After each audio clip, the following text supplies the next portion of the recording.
Croeso i'r sianel Blaid Llwyd.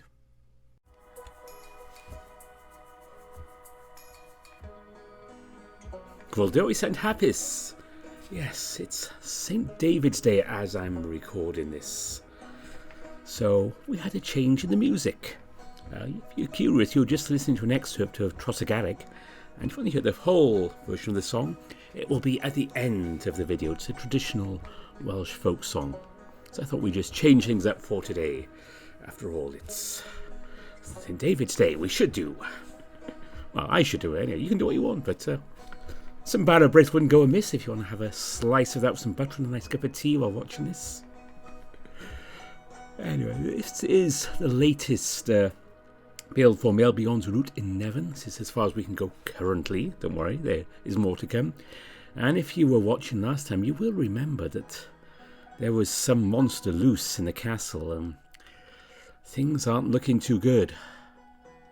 So, let's see what happens.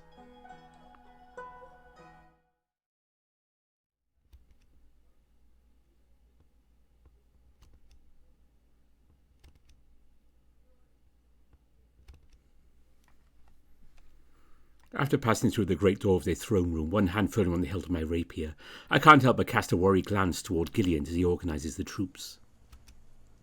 When, finally, everyone is ready to leave, the captain joins me, patting me on the shoulder. You may not know it, but these people place a lot of hope in you. You're a symbol in spite of yourself. Yeah, well, I wish I had half as much trust in myself as they have hope in me. That's like pretending to be calm. True bravery is giving others the illusion that all is well during the darkest hours. Even with the Panther's support, I can't help but feel my heart pounding with force against my chest. So, I close my eyes and take a long breath before trying to look my fiercest. But I see that Gillian is trying to hide a smile. Don't overdo it. Better too much than too little. Besides, I'm going to be singing a song, so I've got to get into character. And with that, I clear my throat and head for the troop of would-be warriors. After all, I need to activate my brand, so I might as well deliver something that will motivate everyone. And I've got exactly what I need for that. It's not really a song, but words spoken by a hero whose name I've totally forgotten. And even though it completely slipped my mind, what he said sounds perfect for this situation. So I pull myself up onto one of the barricades formed at the entrance to the throne room, before turning my gaze in the direction of those who looked the most fearful, determined to give them some of the courage we all need. I am the lighthouse in the midst of darkness, an unshakable stone against the tide, and may my God be my witness. Our enemies will have nowhere to hide. My brand lights up, and the Athricans facing me seem possessed by renewed vigour. I don't know if it's my words that have this effect, or if it's simply the idea that my powers will save them, but I can read the hope in their amazed eyes. And when I see the proud look on Gillian's face, I can't help but feel like one of the heroes of my songs, the very songs that have guided me this far. So, I grab the hilt of my rapier before pointing my weapon in the air with my most ferocious look. Then I address them in a voice that no longer trembles. It's time to drive the enemy out of these halls. And in turn, some warriors raise their weapons in response to my invitation, while others strike their shields, as if to imitate a kind of applause. After that, the captain has no trouble organising the march, and I join him at the head of the procession for a moment. Good job. I think they all needed that. I never imagined myself doing that, but come to think of it, it fits with my Royal Bard qualifications. You're so much more than that now. After shrugging my shoulders, I smile at him, shaking my head. No, I'm just like them, a little country boy willing to fight for what's right, and that won't ever change. But you said it yourself. If I pretend to be a hero, then maybe I'll give them a little extra chance to survive. It costs me nothing to try. Gillian nods before pushing me to the back of the line. Well, you may be a hero in their eyes, but I have to protect you. So go stand in the centre of the group, just so you're surrounded. And no chit-chat. We need to stay on our toes. Don't you think it would give them more courage to see me by your side? Maybe. But I promised the prince I'd keep you one piece, and I intend to keep that promise. Follow my directions and all will be well. I can't help letting out a long sigh. What kind of hero has to hide amongst the rest of the warriors? Anyway, I doubt Gideon has the patience to argue with me. This is no time to debate. So I placed myself among the other warriors, and I can't help feeling a little embarrassed when they observe me as if I was some fantastic creature. Even if I'm used to having an audience and playing roles, the feeling of deceiving them about who I really am in a situation where lives are at stake is very new to me. I can't help but feel a certain discomfort doing this, so all I can find to do is offer them a smile while I concentrate on my surroundings. That's when a huge hand closes on my shoulder, startling me. Then the voice of King Lusk rings in my ears. You're doing well so far. I know the first time isn't easy. For a moment I'm not sure what to say, both because of the surprise but also because Gideon made it very clear that I was to avoid speaking. However, the king's insistent gaze makes me realise they will have to put that instruction aside. Oh, I thank you. I simply did what came naturally to me. Well, let's just say that Gideon strongly suggested to me that we need to give our troops a little morale boost, but he doesn't need to know that. But I was wondering, is it really wise for a king to fight on our side? And where do you think I should be if not on a battlefield? I don't know. In an office? Even though I wasn't trying to be funny, the bear burst out laughing before patting me on the head, and I have to admit it's a tad belittling. No, I'm not that kind of king. I won this position by the sword. I intend to keep it by the sword. Even if that means you'd leave your husband and the prince behind? The gigantic bear shrugs his shoulders as if he doesn't care and shakes his head. My death has always been a possibility, long before I came king. Sometimes you can't win without a fight. Melbjorn and Aeon both know that. You know, our best leaders weren't born rulers, far from it. They became so out of necessity, in order to guide us through troubled times. The king doesn't forge his throne, but the throne forges the king. That's what I try to teach my nephew. And it's that example I must set today. If Frostfang needs us to be warrior kings, well, so be it. Frostfang also needs its bards to be warriors, it seems. I'm even led to believe that Frostfang only needs warriors and nothing else. But I'll avoid saying that out loud in front of the king. At least I can't say that our kings lack courage. I guess that's what makes you so popular out there. The bear is about to retort. The troop starts marching, so he just offers me a smile before tapping my shoulder and rejoining the rearguard. Slowly, we make our way through corridors that are now quite familiar to me, and yet, where I once saw these walls as comforting protection, they are now oppressively stifling. Every stone on which I place a paw feels damp. Every creak in the beams of this structure seems a warning. And every gust of warmth that sweeps down the corridor crashes over me like the hot breath of a monstrous beast. In a single attack, these halls have become a veritable prison. It's as if this whole castle was closing in around me to crush me, whereas only yesterday I considered this place my home. But I mustn't let it show. If I start to doubt, it could all come crashing down. Fortunately, I'm brought out of my thoughts by our group's halt. Seeing the bend in the corridor, I know we're approaching the jails. I hope Rowan and Semi are safe. Oh, more than hope, I have to make sure. So I cross the ranks without delay, attracting a few astonished glances as I join Gillian again, who gives me a disapproving look. All I can manage is to give it back to him so I can assert myself. It doesn't look like he's going to insist this time. Shortly afterwards, the king joins us and addresses the panther directly, while keeping an eye on the corridors around us.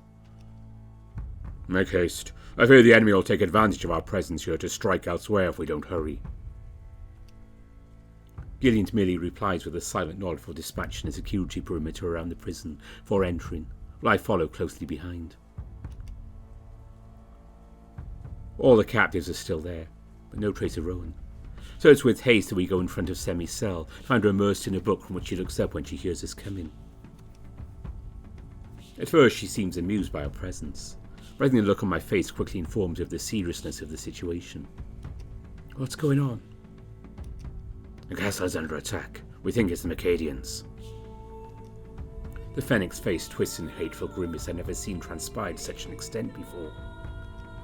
Let me join you and let's hunt our enemies together.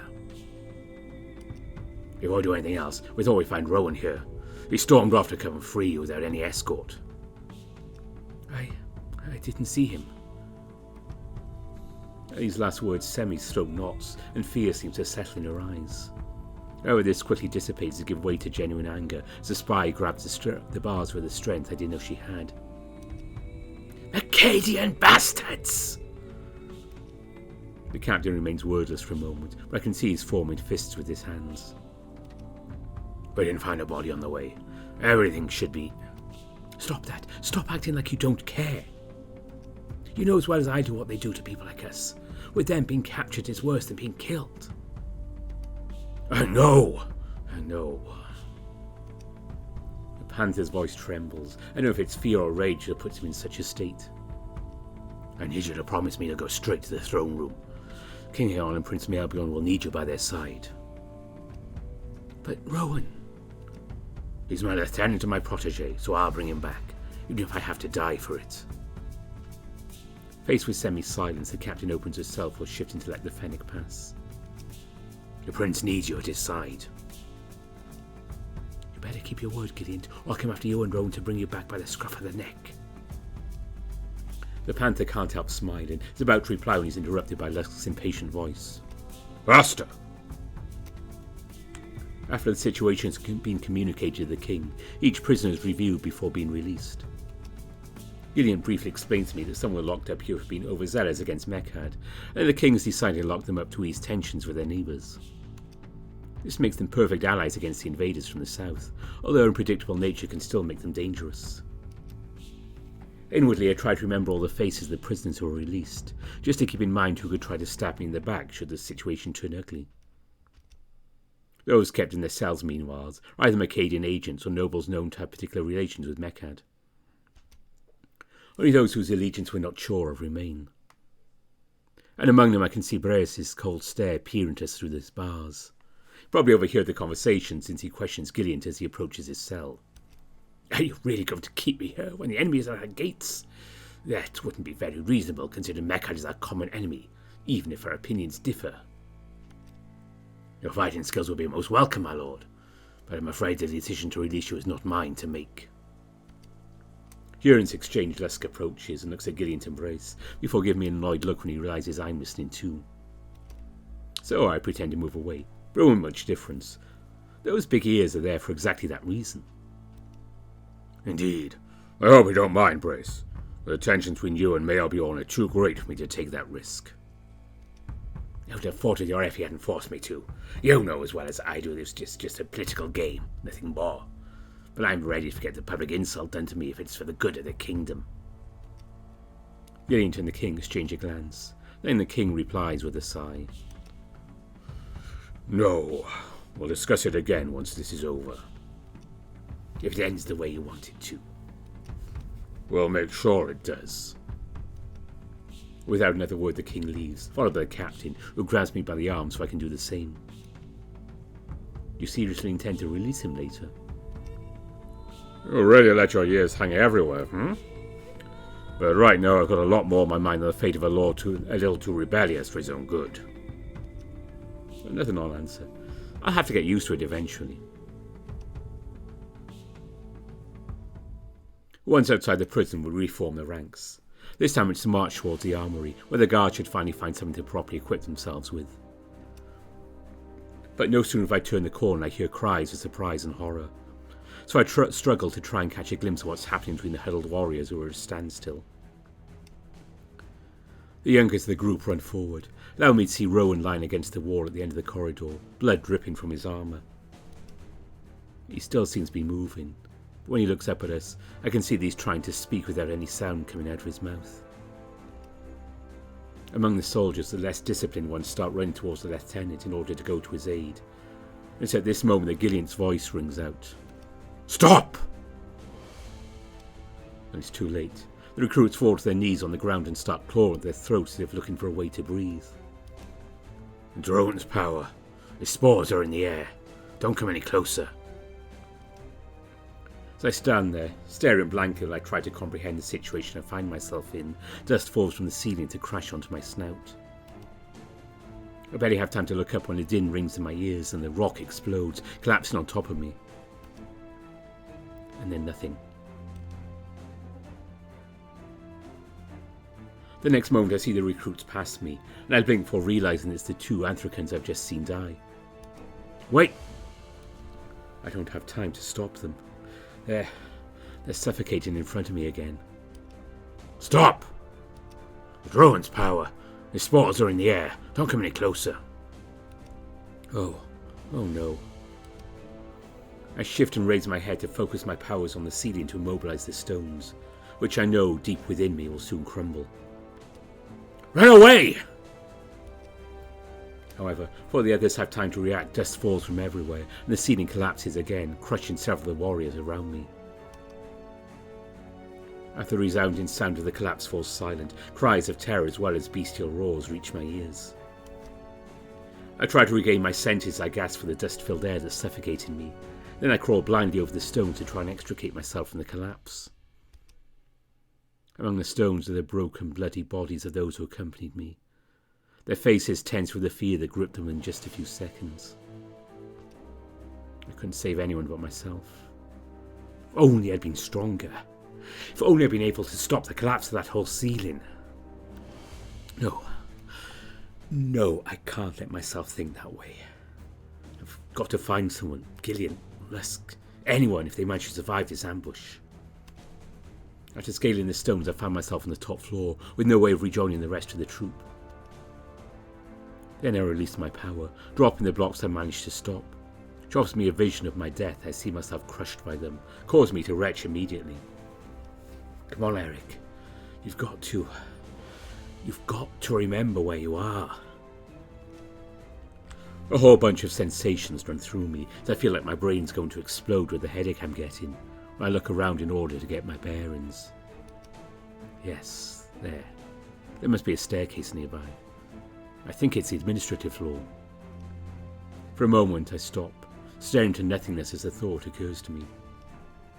Why am I trying to go where the danger is? What's wrong with me? I could run, hide in a corner of the castle and wait for the storm to pass. But instead, here I am, trying to be a hero. Shit. Without really knowing why, I'm slapping myself in the face. It's as if I'm struggling to come to terms with the reality of my situation. No time to think, Eric. You've got to go. If not for Gillian, at least for Melbjorn. So I draw my rapier from its scabbard before advancing towards the stairs, and the screams that echo beneath me gradually fall silent to make way for an icy silence, just like during the beast's first assault. When I finally reach the bottom of the stairs, a vision of horror opens up before me. More corpses. But this time they seem to have been killed with deadly precision, a far cry from the mutilations I saw the first time. So, is this the work of the Macadians? Oh, no time for questions. I continue through the corpse-strewn corridor, hoping to find survivors. There isn't even a single Anthracan who's merely wounded among those I can see. Not far away, a roar echoes, making the corridor's windows shake, and shortly afterwards I hear the grunts of an Anthracan. They're in the courtyard, I think. But that means the beast is out there too. I force myself to take a deep breath or exhaling a breath. I hope I keep my wits about me and don't freeze like mere prey at the sight of this creature. Then, at last, I find the courage to continue on to the door that leads to the outside, while taking the necessary precautions to make myself unnoticeable. At first, I hear the sound of the rain beating violently against the cobblestones of the courtyard, and I get a glimpse of what's going on outside. Gilliant, covered in wounds and surrounded by a piece of his armour, but still sword in hand, is facing a beast. Or rather a monster, which is circling the captains if waiting for an opening. Yes, a monster. That's the right word. The flash of lightning striking the distance lets me see this thing's been made up of different species, some of which I've never seen before, while this thing moves on its 4 legs with bestial power. The captain he's losing. That's impossible. He's our best warrior, our champion. and a mere beast is ripping him to shreds. I must act, but I must think before I do. It's time to put my learning to the test and try something new. The fact it has parts of different species helps me imagine each limb as a separate piece, much like a weapon or a shield would be. Yes, its paws are weapons whose claws are sharp blades. Concentrating on its right paw, I see the circles beginning to animate, and I try to stop them just as Gilliant launches into an attack. Since he wasn't expecting to hit, the strike only partially sinks into the beast's shoulder, but he doesn't manage to pull away as it looked like he was going to. As for me, I remain partially hidden behind the wall, while being forced to keep an eye on the fight in case he still needs my assistance. That's when the panther tries a more daring move, intended to decapitate the beast, but something I wasn't expecting happens. In the same motion, the monster raises its paw as if it were an arm, and the captain's blade sinks into what is now a hand, slicing through up to half the thing's forearm. And almost instantly, flesh and bone close around the blade, forcing Gillian to pull on it with all his might to get it out. It's clearly the work of a brand, but the captain's powers have no effect. While screeching what sounds like a howl of pain, the creature shoots with colossal force at the arm I blocked with my powers. And I see skin, muscle and then bone tear and shatter as it backs away to distance itself from the captain when he finally manages to pull his sword out of the beast's flesh. Gillian seems in total control of his emotions as he shows no surprise, but I can't help but be awed when the monster stands up on its two rear legs. No, it's not an animal, nor an arena beast. It's definitely an anthracan. I can see its brand, two intersecting semicircles. Keluthan. The panther has no time to wonder. He simply charges again when he sees his opponent is trying to understand where the sudden stop of his body came from. And I take this opportunity to release my power on the severed arm, give me a vision of the wound that had been inflicted on Gillian had I not intervened. However, and as the feline attempts to skewer the monster, the latter begins to regenerate his arm. The panther doesn't give him time to do so completely, and he finds himself forced to use his scaly tail to parry the attack. Once again the flesh is sliced and this amalgam grunts in pain, but it's still not mortally wounded. Meanwhile I can see his fully regenerated arm is different. It's covered in scales, but his claws are just as sharp. So when he tries to counterattack, I'm ready to block his body again, but it's too late when I realise my plan has been foiled. Indeed, the scaly skin slips away to reveal the creature's true arm, while what was merely a snake's molt is suspended in the air by my power. The attack is so sudden that Gillian barely has time to move out of the way, and the claws tear off a piece of his mask, sending him to the ground in the process. Even so, the captain keeps his sword firmly in his hands and holds it out above him to try and impale the charging monster, but instead the latter strikes the blade and sends it flying to the side. Then with one of his paws he crushes the warrior's torso, and the metal even begins to twist as Gillian screams. I've got to save him, I've got to do something! But I can't move. The creature steps back, then grabs the panther by the head before lifting him off the ground, watching triumphantly to begin to let out a guttural laugh while lightning roars all around us. And this thing opens its mouth wide. Is it going to devour him? No, you bastard! You won't! All of a sudden I step out into the yard, my rapier pointed in its direction. Come and fight me! I'm an avatar! I'm the one you're looking for, right? Slowly the monster turns its head in my direction. The absence of flesh on the skeleton that serves as its head gives it a sort of permanently ghoulish grin. And his voice resonates, though he seems to have difficulty articulating at first, as I see an unnatural movement of his muscles near his throat. There you are at last. And with those words he lets go of Gillian, who collapses heavily to the ground, defeated, then moves slowly in my direction. I can feel myself trembling with each of its steps in my direction. Before my mind can even take the lead, the creature utters these words. Now, run! No need to tell me twice. I have no intention of facing him, especially not here. I've got to get him away from Gillian. So I turn around in order to rush into the castle, and I hear him accelerate just behind. And if my last encounter with him taught me anything, he's a lot faster than I am. I already have a plan. There are corridors far more narrow than the main aisles. All I have to do is reach them and slip through. No, I don't have time. He's already catching up. I can hear him growling. That's when I see the spear of one of the soldiers the beast killed on the ground. My very first training with Melbjorn comes to mind. Yes, he's a much heavier opponent than me, and that can be to my advantage.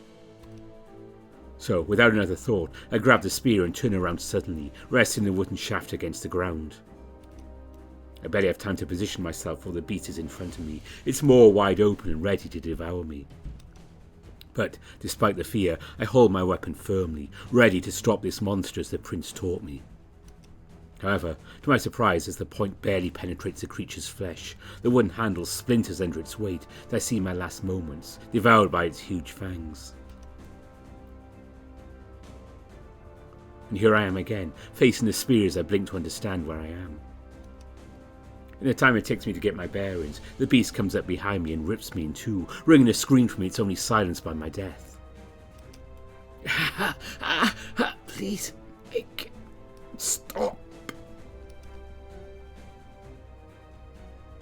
I go back once more. This time fear paralyzes me so hard I stand there doing nothing, not even daring to turn around to see the beast coming to devour me once more. How many more times must I die?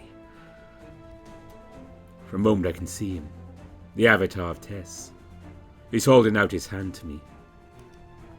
Strong is the temptation to take it, to end it all, to run away from my responsibilities, and to abandon Melbjorn, Aket, all those who count on me, all those who count for me, to abandon the pleasures of life, the music that drives me. No, my heart beats, and it's a rhythm I'm not ready to give up. Slowly, a new rage takes hold of me as I endure many a pain and go through many a death. To each their nature and to each their place. This thing wants to condemn me to be its prey for eternity. I'm not going to give it that pleasure. So, when I find myself in front of that spear again, I grab it and place it as I had done before. This time, I know what to do. Concentrating quickly on the weapon, I freeze it in time, and just as Kerathan's avatar crashes against the spearhead, I leap back to be out of range of his fangs and gets impaled on it. That monster roars in pain as the weapon enters its torso with such force that it shatters its bones and pierces it through and through, immobilizing it in place. I better maintain my power, because the instant I release it, this spear will shatter into 1,000 pieces. But this thing is still alive. It watches me with its carnivorous air as I struggle to get to my paws.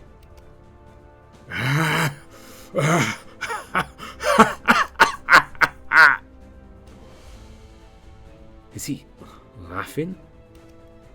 A hunter faces me where prey once stood. Good.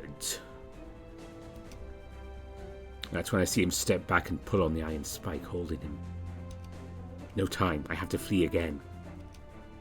So it's with bated breath I make a dash for the kitchens, where the corridors are the narrowest on this floor. And once I hear the sound of his claws on the cobblestones again, I release my power so I can see the death that awaited me. But despite this, I do my best to keep my mind focused on my escape. Once engulfed in the cramped pastures of the castle, I turn around to see the creature pausing for a moment, watching me with its piercing eyes.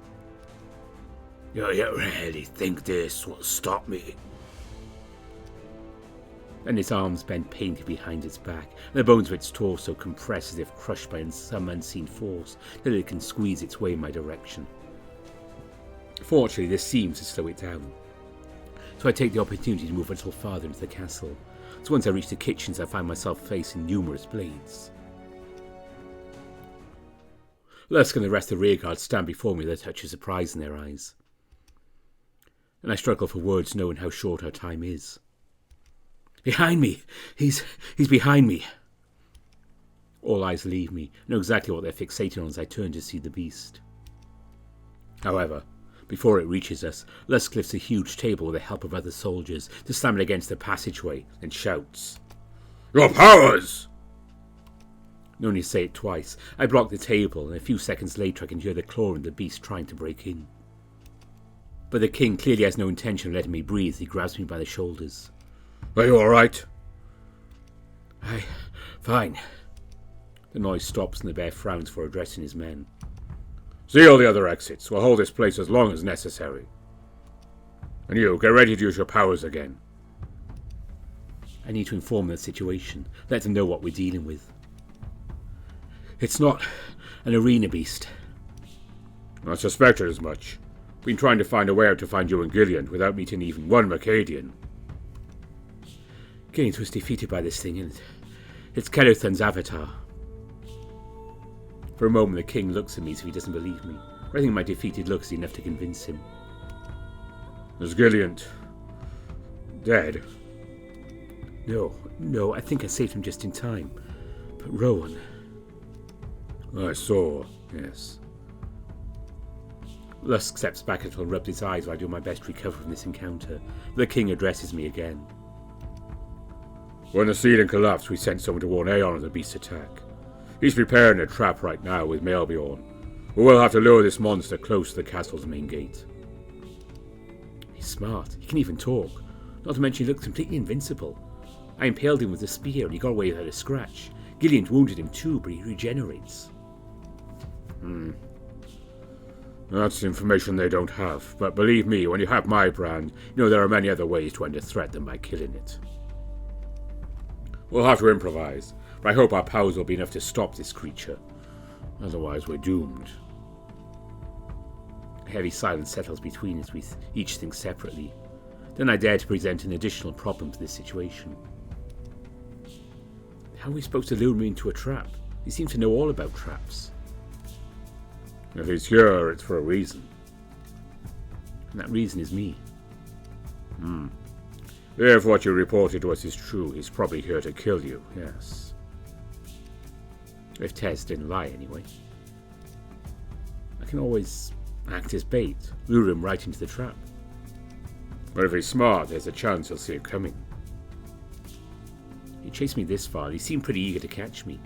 Even if he's perceptive, I believe he can make mistakes. However, before we even have time to think of another plan, one of the tables flies across the room to crash against a wall, taking a few soldiers with it in the process. The beast is quietly approaching their entrance. The soldiers who are alert are now confronting it. One of the warriors shoots jets of flame towards the avatar, whose skin transforms into some kind of thick chitin to form a shield. Then he uses his tail to impale the soldier from beneath his natural protection. Next, another Antican slashes its skin with projectiles formed from the cobblestones that make up the castle, and the beast responds with spikes that shoot out its back and send straight to the warrior, impaling him against the nearest wall. The avatar seems to have the answer to every attack. It only takes a few seconds to get rid of the nearest warriors. Some of them start to back away, and the beast doesn't even attempt to attack them. In fact, his eyes are on me.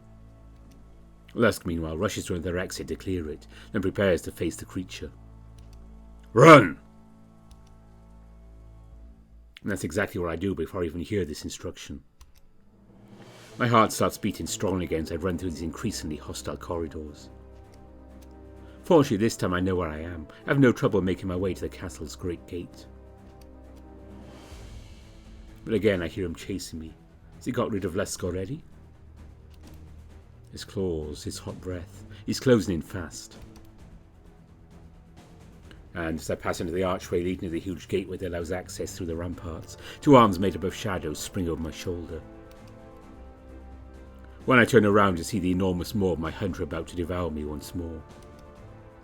Except this time, Aeon's shadows keep its jaws apart in a fierce struggle to protect me. Get out of the way! The prince's voice comes from the walls, but I don't have time to react as the avatar's tail heads straight for me. However, Lusk comes up behind and grabs it with both hands and pulls on it until it rips off with a rage I didn't think him capable of. You'll have to fight us first. So be it. How does he talk with his maw kept open? His arms twist towards the bear king to impale his ribs with his claws. Then a new maw springs from his back to bite the king on the neck. The latter lets out a blood-choked scream, but surprisingly she has the strength to grab the beast and wrestles with it as I watch the wounds of these two monsters close over and over again. As I step back to escape this titanic battle, I can see Melbjorn stand behind one of the ballistae, ready to shoot. But he can't, not without hitting Lusk. The latter manages to grab hold of the Avatar's new jaw, while he unwraps his shadowy bonds around the beast's muscular limbs in an attempt to immobilize it. Then, slowly, the Bear King pulls the jaws apart with his bare hands, his fingers painfully digging into the fangs that are trying to tear him apart. Shoot! Faced with this order, I can see the prince is hesitant. Then Aeon's voice rings out with a strength that seems to be distressed by grief. Shoot, son, or all die! And the next moment a bolt shoots from the weapon with tremendous power, piercing both the Avatar and Lusk before crashing the cobblestones, sending a spray of blood to the ground. The beast howls in pain as the white tiger's shadows finish wrapping around it to immobilize it. As for Lusk, he doesn't move. He's simply staring into nothing. And yet his wounds continue to regenerate, as if he were mustering the last of his strength to keep himself alive. Eric, your power on the bolt, quick! Even though I'd thought of this, the fact that the bear was also stuck with the beast made me hesitate. But I can't refuse this order, not after Melbjorn was forced to shoot his own father. So I tried to proceed the circles around the projectile in order to block it in time, immobilizing the creature for good.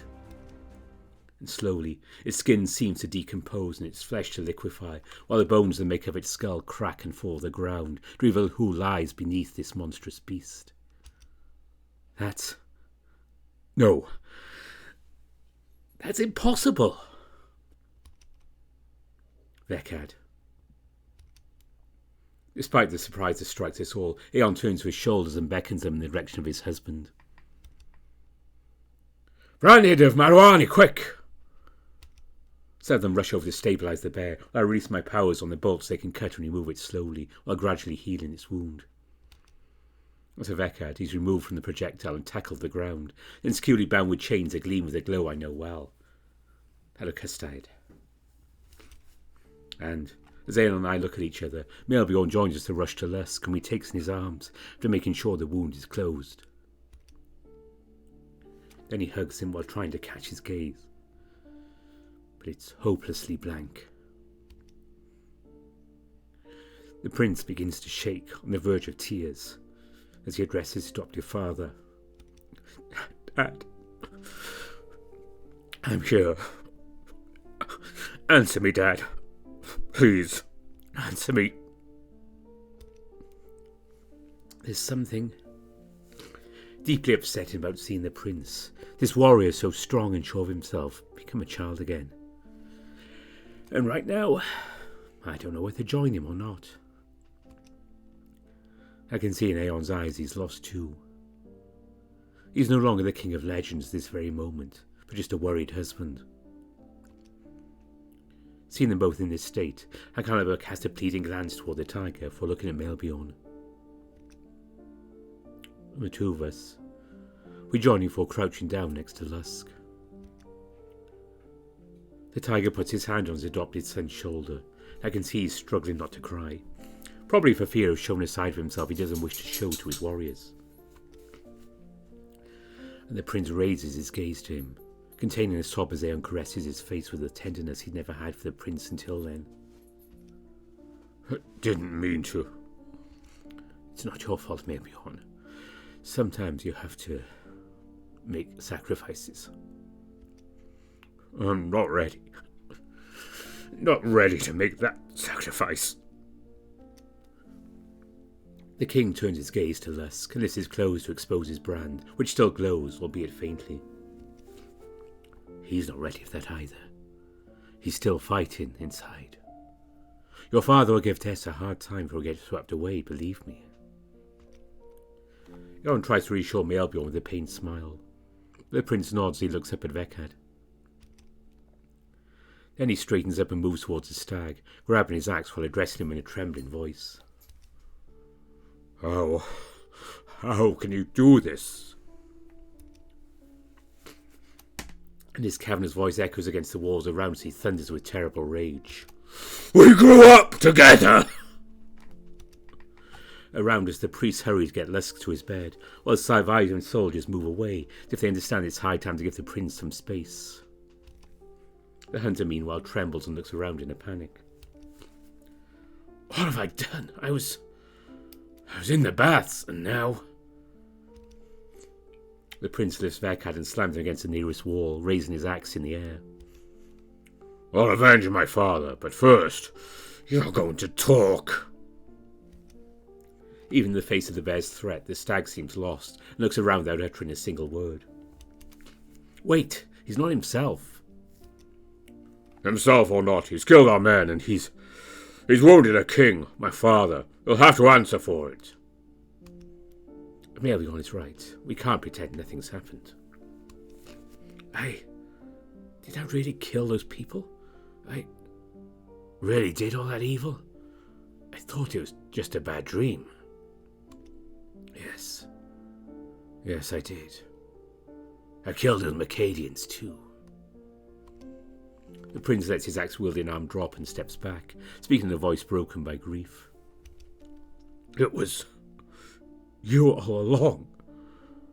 I sent you to save them, and you assured me it would be done.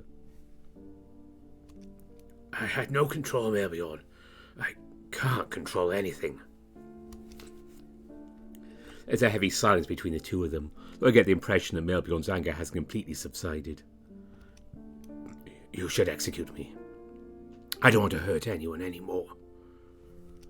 And I don't know if I can stop it happening again. You're right, Vekad. We have to put an end to this suffering while there's still time. Again the prince raises his axe. This time I see a hesitation in his gaze, as if his mind is struggling internally with his own rage. It's up to me. No one else can...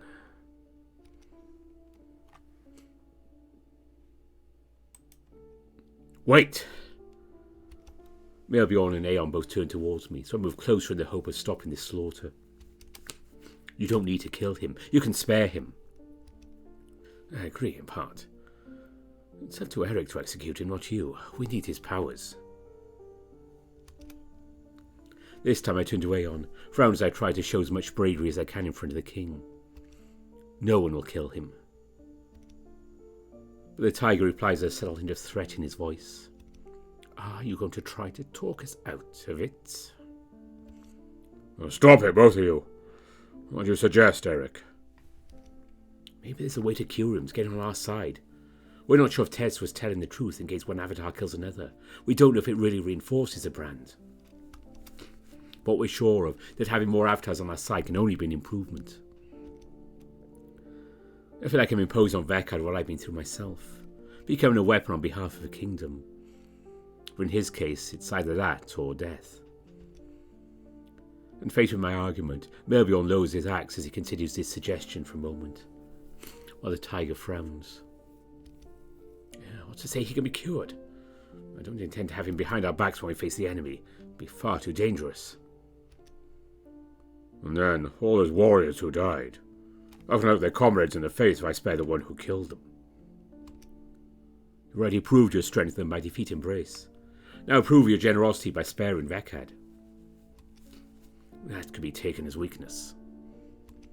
Or it could be taken for loyalty. He's been a servant of the kingdoms who deserves to have the kingdom show him some gratitude in turn.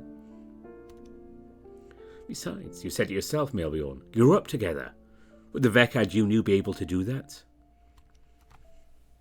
All fighting spirit seems to have left the prince. He just stands there, looking empty, before addressing us again with a weary expression. I don't know. I don't know anymore. Then Vekad begins to speak again, faintly at first, then with sort of a growl in his voice. Kill me. Kill me. The bear steps towards him and reaches out in his direction, trying to look reassuring. It'll be all right, Vekad. Huge fangs grow in the hunter's mouth. He tries to rip the prince's hand off.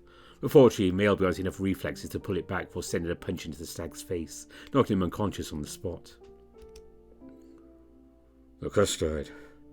It doesn't work on him. All the more reason to finish him off. We can't contain him if his powers can't be stopped. You can lock him up. Your powers are strong enough. Besides, I'm sure that with other powerful brands it's possible to keep an eye on him. That requires resources we're really starting to lack. What about Ambassador Tenoch? Although he's trustworthy, he's still a foreigner. I don't intend to put an avatar in his hands. Your distrust of Macadians led you to the mistake of thinking they're behind this attack. Are you really going to let that mistrust drive you to make yet another mistake of that kind? Cut it out, the both of you. I was probably one of Vekard's closest acquaintances, even if it doesn't mean much to a hermit like him. Yet, I was unable to see what was happening to him. The signs were there. I was blinded by my own problems. As a future king, I feel that this choice is my responsibility. As the current king, I feel the best thing to do is let Eric deal with him. Yeah, Father. I'll never be a good ruler if you make all the decisions for me. Give me this opportunity to prove my worth. I must also be there to enlighten your choices when I think they are not wise. Many of Melbourne's decisions, whether good or bad, were made because he felt you wouldn't let him choose. And I wouldn't have let him fight Braves if I'd known he was going to do it in front of a whole crowd. So, you'd rather he make bad decisions behind your back than give him a chance to present his ideas to you in order to reach a compromise? I can sense in the king's eyes he begin to feel a degree of impatience towards me. Being a good king takes a lot of time and hard work. Even after all these years, I still have things to learn. And that's why we usually make decisions without you, Melbjorn, whether you like them or not. We have the experience to know what's necessary. Lusk is normally there to bring nuances to my thoughts, which is why I imagine maybe it wouldn't hurt if you could join me in deciding in the future. Would you agree to let me decide on this one? The tiger looks at us in turn, then sighs at length, shaking his head. I suppose we can try a different approach. But if you spare Vekard, he'll be your responsibility. You'll make sure he's guarded at all times, and you'll be in charge of finding a way to cure him. As for you, Bard, I've got my eye on you too. I hope you'll be of good advice to my son, or I'll intervene personally. Without giving us time to reply anything, he dashes off in the direction of the castle, while guards leave Vekard to drag him to his prison. No! No! The hunt must go on! Pathetic prey! Melbjorn and I then look at each other with clearly shared concern. Is there really any chance of curing him? To save him from this evil that's eaten away at him? I guess we're just delaying the issue. But thank you for standing up for me in front of my father. I know he can sometimes seem somewhat threatening. After facing that monster, Vekard, it's like I'm not afraid of anything anymore. I'm tired of seeing obstacles where there shouldn't be any. After looking around to see if anyone is still there, the bear approaches and takes me by the hand, smiling. We lost a lot today, but at least I still have you. And I intend to be with you all the way, wherever that takes us. But for now, I'm mostly planning to be in a cosy bed. Will you come with me? After he nods, I lead him to my quarters. He pauses for a moment before pulling me to his. If I'm to be caught with you, I'd prefer it for outside my bedroom, not yours. Sometimes I wonder if I'll ever earn my place by his side. However, to walk through the corridors, my grief seems quite insignificant when I see the bloodstains that are still there, even though the corpses that have already been removed. I think of all these people who, like me, call this palace home. From now on, for us, this place will be forever marked by the massacre that took place here. These corridors will always be like a gigantic labyrinth in which a monster prowls, ready to carve us to pieces. Will I ever be able to get used to living there? I have the impression that Melbjorn picks up on my unease when his hand closes a little tighter on mine. He offers me a warm smile, despite the fatigue in his face. I'd also like to thank you for preventing me from executing Vekard. I felt it was my duty. It was necessary both to satiate my revenge and out of necessity to keep face in front of our troops. But I didn't want to do it, unlike Braze, who I truly wanted to kill. You don't have to thank me. In the end, you made the choice, even though I intervened. You're the one you should be congratulating. We can't help but smile at each other when we finally reach his room. Each on our own we prepare for the night. Him removing his armour, me rubbing my still blood-soaked fur.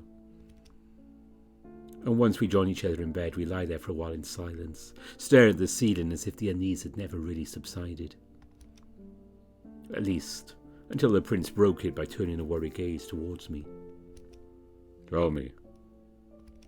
Do you ever think I'll be in a bard song? I can't help but find the way he's asking it cute. I can hear that deep down he's hoping I'll say yes. I don't even have to lie to satisfy his expectation. What kind of songs? Because believe me, you don't mean just any kind of song.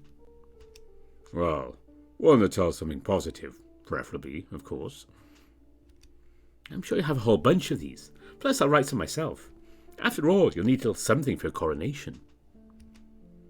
Again, the silence falls. I hope I haven't said anything to upset me, Albion.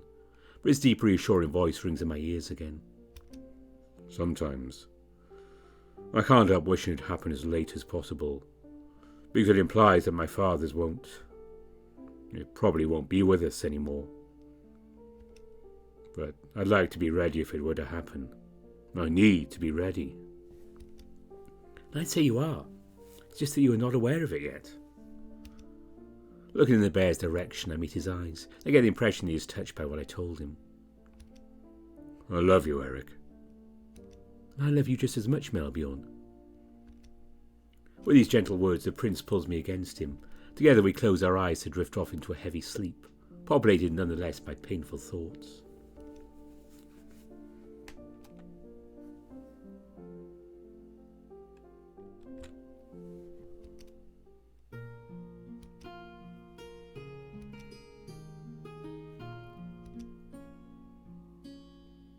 And don't forget you can see the Patreon link in the description.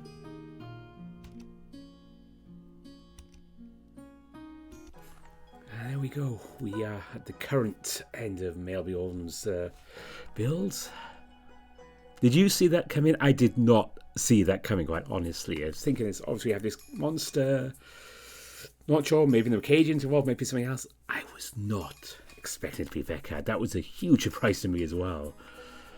So I hope I made the right decision.